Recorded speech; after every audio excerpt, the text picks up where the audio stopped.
just the last couple more slides, and then take a break, Sam, and get back on some other things. But our new, as I mentioned earlier, the NRDC, the redistribution center, currently in Memphis, but this is the new building that's been built in Olive Branch, Mississippi, right over the border from Memphis. This is the new facility.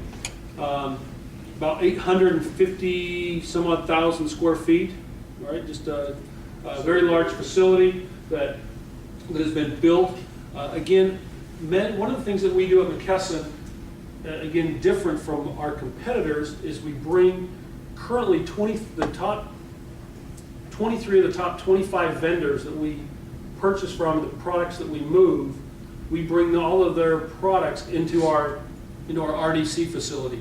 So 23 separate vendors ship all of their product into one facility. Rather than shipping Lipitor to 30 distribution centers around the country, the vendor, Pfizer in this case, ships all of their products directly to the redistribution center in Memphis, soon to be in Olive Branch, Mississippi. Some may say, well, what do you do with it once it gets there? Well, we then turn around and we ship it out to our forward distribution centers. So why would you do that? Why would you bring all that product into one facility only to have to turn around and send it out? A lot of different reasons for it. Primarily a lot of financial opportunities for us to, instead of having a manufacturer send to 30 distribution centers every day, every other day, trying to keep all of that product on hand, they ship truckloads of it into one facility. Lipitor may come in on one PO and be 2 or 3 truckloads of just one item or one particular group of products. So it all comes into our regional distribution center, where not only do we supply and provide our forward distribution centers with those products, but we also supply a lot of our large chain warehouses with product as well. There are several of the large chains that actually have their own distribution networks, and we supply them with product as well. So a lot of different reasons to do it. The picture on the right, the reason I show that one here, these are unmanned vehicles that in the new system, product will come in on pallets. These vehicles will then be directed to the pallet. They'll pick up the pallet. They're unmanned. They will run back. They will put the product, and again, you can't see any product here. It's still not in operation right now. They will actually run down these lanes right here, down the aisles, put product away. They'll then be commanded to retrieve the product, to bring it back out front to be picked, so to speak, and they'll be picked in cases and so forth to put on conveyors as well. But again, a lot of technology is being included in this regional distribution center.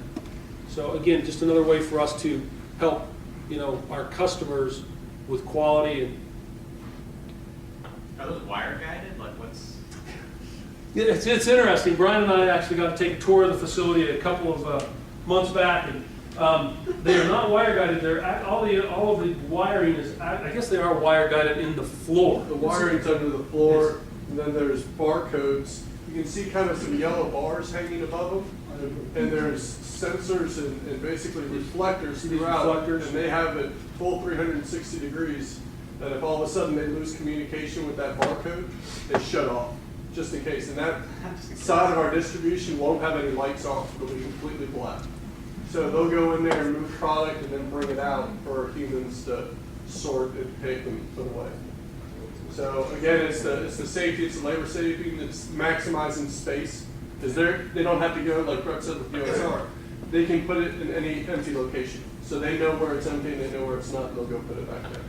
If I have to pick 10 cases off of the pallet that has 50 cases on it, it brings it to me. I take the 10 cases off, I put it onto a conveyor that then takes it off, takes the product away. The pallet is then put back onto one of these they're called AGVs, they're referred to as AGVs, automated guided vehicles, and then basically they can go back and put the product wherever the next closest open location is. Who is the supplier? Is it Siemens or? I think this is all coming up too, isn't it? I'm not sure about the AGVs, actually. We could get back to you. Yeah. The OSR and some of the other technologies would connect.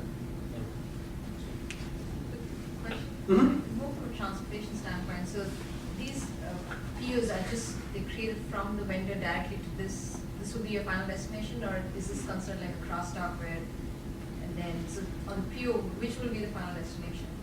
Great, I think all the above. If I understand your question correctly, which is the final destination, again, in this particular area, product is can be received and now put away for the first time. It can then be pulled to come out to be shipped out for a shipment, which is now an outbound PO. So these products can actually use the inbound PO. They'll then use the outbound PO going out to the customer, and then they have to just put it away. So I'm not sure if that answers your question, but What do you mean about the RDC? oh, you talking about the RDC itself or this specific function?